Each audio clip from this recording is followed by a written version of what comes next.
Hello YouTube! This is the second part of my report on the Cat Still Gathering, the one-week tournament I played for Genshin TCG. I'll be reviewing 3 replays from some of the best games I played in this tournament, once again Decklist on Fatuizan, so let's just go right into it.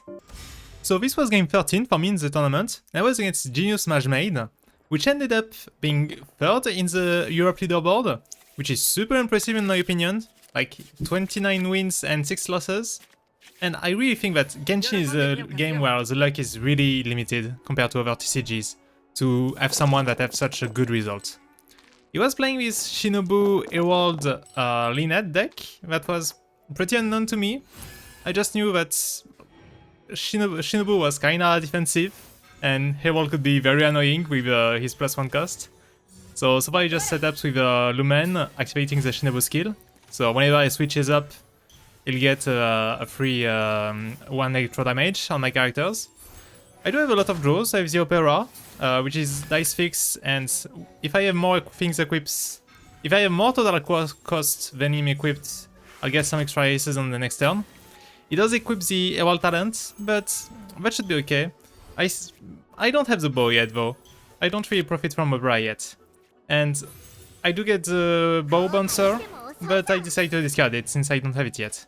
Maybe I could have equipped already this artifact on Fatuizan, but I knew he didn't have any dices. So yeah, just doing it just after makes more sense, seeing if he has overactions. But yeah, that's it for round 1.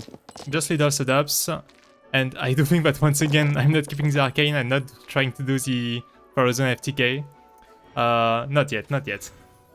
So he gets some more draws. You see he has a lot of draw, and you'll see he's actually playing treasure. So all that makes sense, he's trying to draw his world deck. So does switch into Herald. I do top deck the Fatui Curse, but I play immediately, getting Cryo. So this way I can sword with Fatuizan, and if he attacks with Herald, he immediately applies Cryo, and I can potentially kill Shinobu through it. He pre-equips Gambler and decides to pass to profit from Liben. So because I have the talent of Fatuizan, I'm just using it to activate it, and now I get +1 Dynamo dice at the start of my turn, also right now. So pretty good. I do use my last dice to switch to Lynette. I think that Fatuizan already did a job, so since he'll attack first, I'll let him attack me so that Lynette can get healing too on the next turn. I did find a way to draw a lot of cards, so that's pretty good. We have options for the next turns. So the challenge now is we did proc the Herald, so we get +1 cost on our things. We really want to kill it as soon as possible. So he does play Treasure, shuffling back things. He has a quick swap, so this way he doesn't like just let Herald die for nothing. He's going to switch to Lynette and immediately sword the Electro. So I do play Opera. I have it active since I still have my bow on Fatuizan. Just get back some HP on Lynette for now. She's in range for now, some sword reactions. I do spend a lot of dices because of the Herald passive. So instead of having 3 attacks this turn, I'm only having 2. He does some setup. He started to actually play the treasures. And he has the talent card. So because of the talent card, when Shinobu will die, she'll actually get revived at 1 HP. So I do decide to switch to Liney. I know that the swirl is going to hit the pyro, so I know I need to reset and put another element. But he does use the talent card of Lynette to switch back to my Lynette, and because he does have Gambler and 1 more treasure, he can get a kill on Lynette and get some extra dices. I do put back Liney, hoping that he cannot like make one more dices and get the kill, but hopefully he doesn't. Although he has time to set up the Lynette burst, and I'm kinda surprised it does kill Liney, and maybe I should have put Fatuizan first. It's always a tricky thing to think about.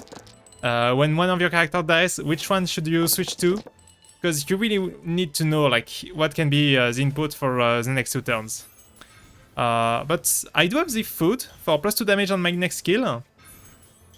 Just bouncing back the arrow to make it cost less. And because of that I can take the kill on Shinobu right now, which is very great.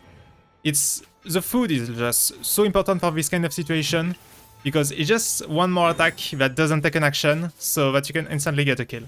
He does play the second treasure, so even more likely to get some random healing. And I think that now his strategy, because he knows that whenever I swirl, I'm going to kill with Fatuizan, he has to heal enough. And he decides to switch now to Lionette, but it's not really an attack, sadly.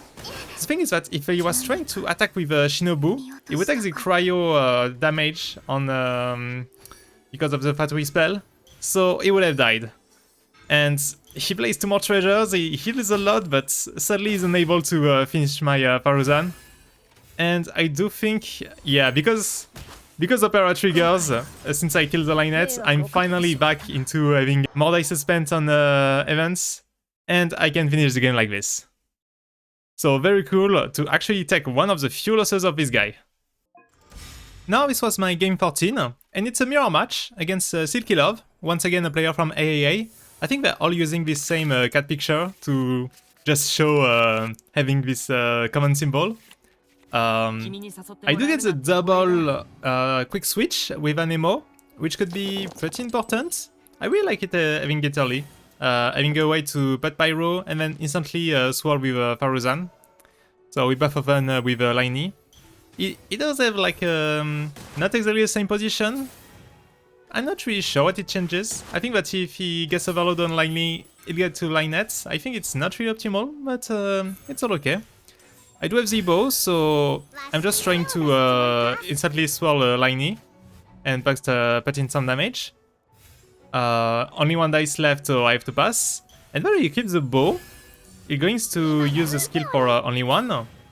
And then he's going to use the Covenant, so this Arcane. Trying to reroll dice with this card, which I don't really love, but that's okay. And because he uses skill, the next normal attack of Fatuizan only costs 2. And so it's perfect for Covenant. I didn't know that combo, but now I'm just in a really bad position, because even if I start, I don't have the Fatuizan burst yet, and he's going to have it on his first attack. And I don't really have a way to one-shot Fatuizan. At 8 HP, even with the food, I wouldn't be able to. So I do try to put on the curse, but I roll Pyro, which is the absolute worst, because it doesn't trigger any new reactions compared to Liney. So he gets some draws, he does get the bounce on the arrow again, and he has the talent card, so he's going to get some extra animo dices. My Fatuizan dies before bursting. So I switch to Lionette, trying to swirl instantly Fatuizan. I see that there's an occasion to maybe kill this Liney, so trying to do the best I can to put me in good position. I'm out of dices and I decide to switch, because if I let it as it is, Lionette was going to deal 4 damage and the summon was going to deal 2 damage at the end of the turn. So I was like, the one that has a chance to win the duel is actually Lionette, not Liney, because of the swirl. I need to absolutely get rid of the Liney in the back row. So, it's a very desperate situation, but at least this is the guy that taught me the OTK with Fatuizan. Or like the FTK, the loading absolutely your things very early. I do get the second Fatui spell, and it is very lucky, because now I can get the damage thanks to the food. And I pause for a second, but it's very impressive. If he attacks, he gets a pyro damage, an hydro damage, and he only deals 4 damage. So he would die from this interaction. So it does see the best move, which is actually to pass on 7 dices. So that's why I wanted to show you this game. Super cool. Super impressive, very heads up from him. And because I take damage from the summon, now I'm in the range of just a Lionette attack for 4 damage. But I was a bit sad because I was like, yes, I got the Fatui. Maybe it doesn't see it, but he saw it, of course, at this level. But still, that was a pretty cool game. And he was the one that taught me after that how to play with Fatuizan. And now this is game 20 of my tournament. So it's against Zorik, and he's playing this Mew deck, so Mona, Eula, and Wanderer. And to be honest, like, I'm at 11 Mew or Mess decks, Mess being with Sayu instead of Wanderer. And I just knew more and more to play the matchup at this point. So he starts with Mona, trying to apply Hydro, then try to swirl it with Wanderer, and finish with Eula to perma-freeze my team. And so you'll see that I kinda Herald in this one. So I give the artifact, get a draw when I get damaged. Top decking the +2 damage food. So far nothing abnormal. He does get all of his support cards, getting the weapon, getting the artifact. So I do have to be wary, he might have a lot of damage later. Switching to Fatuizan, so he switches to Wanderer to dodge the potential sword. I just equip my bow, doing some extra damage and do one skill. And now you see me using Covenant, and I finally learned the technique. I decided to discard the Lotus to get an Animo dice, and this way I have the fully loaded Fatuizan burst. And there's nothing you can do to prevent it, unless you get a quick swap into Eula. But because he already switched this turn, he cannot quick swap from Mona and profit from her passive talent. So normally they shouldn't be running quick swap in Mew, I believe. So I feel pretty safe. Also getting pretty good dices for Omnis. He does have Gilded, already equipped it on Eula. He takes his occasion to Swirl Hydro. I do have my talent card, so I just use it. And it's pretty annoying for him to have the Wanderer at 1 HP, because he's not really doing anything, so he has to take the action to swirl it. And now you see why it's a roll. I keep the Gambler, I have the +2 damage, and I get the double kill on Mona and Wanderer. And I get +4 Omni dices. Eula cannot even freeze because I don't have the Hydro on Fatuizan anymore. So even if he gets like his extra dices, there's nothing really that he can do. I'm just going to attack again with Fatuizan. I do have the +1 damage from the bow, +1 damage from the summon, so that's 5 damage. And he's not even able to finish off Fatuizan. So I'm able to pass, so I have the turn priority. And even if I didn't have, like, he would kill Fatuizan and I just switch into Liney and Linette and do the job like this. So this one not really super close, but I did wanted to show what our rival could look like and how I finally learned how to do the Fatuizan FTK. So yeah, that's it for today. So at this point I was starting to get familiar with the deck and the combos. I already had a win against some top players, which I was pretty proud of, even if I didn't know how much it was the deck carrying me, or me piloting well. But I think this video was a pretty good example of learning through adversity, seeing the good plays that your opponents do, and copying it in later games.